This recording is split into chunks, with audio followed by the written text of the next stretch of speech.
तो सबसे पहले बात करते हैं कि वॉल्स को आप कैसे आइसोलेट कर सकते हैं या अकूस्टिकली इंसुलेट कर सकते हैं।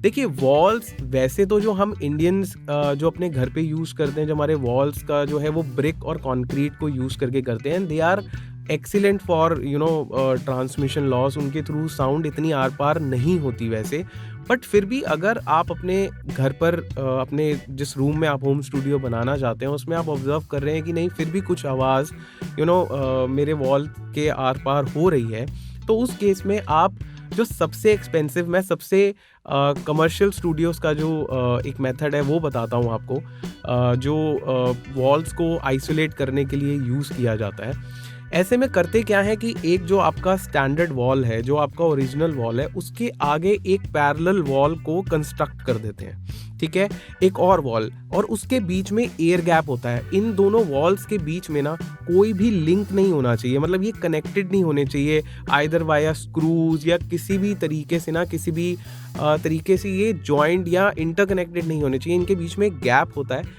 वो एयर गैप जो होता है वो बेसिकली एक इंसुलेशन का काम करता है। एंड देन इस एयर गैप के अंदर fibre glass wool, rock wool, इस तरीके के मटेरियल से इनको फिल कर दिया जाता है जिससे उसमें एक फर्मनेस आए और एक जो उस वॉल के अंदर जो एयर के रेजोनेंसेस हैं वो डिक्रीज हो जाएं।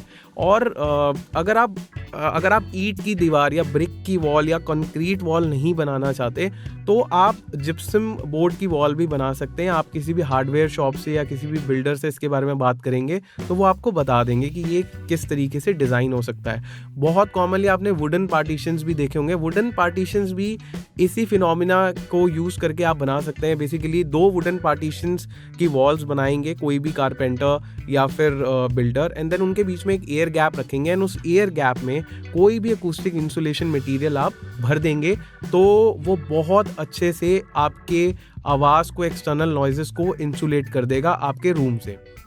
देन ये मेथड जो है ये थोड़ा एक्सपेंसिव मेथड है। इसमें टाइम कंज्यूमिंग है, बहुत कॉस्ट इफ़ेक्टिव नहीं है सोल्यूशन। इसके अपार्ट आप एक चीज़ यूज़ कर सकते हैं जिसको रबड़ नॉइज़ बैरियर शीट्स बोलते हैं। ये हाई डेंसिटी पॉलीमर रबड़ के टाइप का एक शीट होता है जिसको आप वॉल्स पे इसको पेस्ट करवा सकते हैं। कोई भी कारपेंटर या कोई भी अच्छा टेक्नीशियन जो इसकी नॉलेज रखता है, आप उनसे मार्केट में जाके बात कर सकते हैं, वो आपकी इनमें हेल्प कर सकता है। ये membrane sheets basically black colour की होती हैं, यूजुअली मार्केट में अवेलेबल होती हैं। एंड रबड़, जैसे मैंने बताया, मटेरियल होता है, बहुत अच्छा साउंड अकूस्टिक इंसुलेशन का काम करते हैं। अगर इससे भी सस्ता और कॉस्ट इफेक्टिव एक मटेरियल यूज़ करना है तो जो मैंने ट्राई किया, जो मैंने यूज़ किया, मैं वो आपको बताता हूँ। मैंने सनबोर्ड करके एक मटेरियल आता है, 2 mm के 4 mm के ऐसे कुछ शीट्स आती हैं इसकी, बहुत अफोर्डेबल, बहुत कॉस्ट इफेक्टिव शीट्स हैं। इनको आप वॉल्स पे पेस्ट करा सकते हैं। इससे देखिए जो सीलन होती है ये ना वाटर रिपेलेंट होती हैं, वाटर इंसुलेटिंग होती हैं, हीट इंसुलेटिंग होती हैं, एंड मैंने देखा है कि ये अकूस्टिकली भी काफ़ी हद तक आपके रूम को इंसुलेट कर देती है।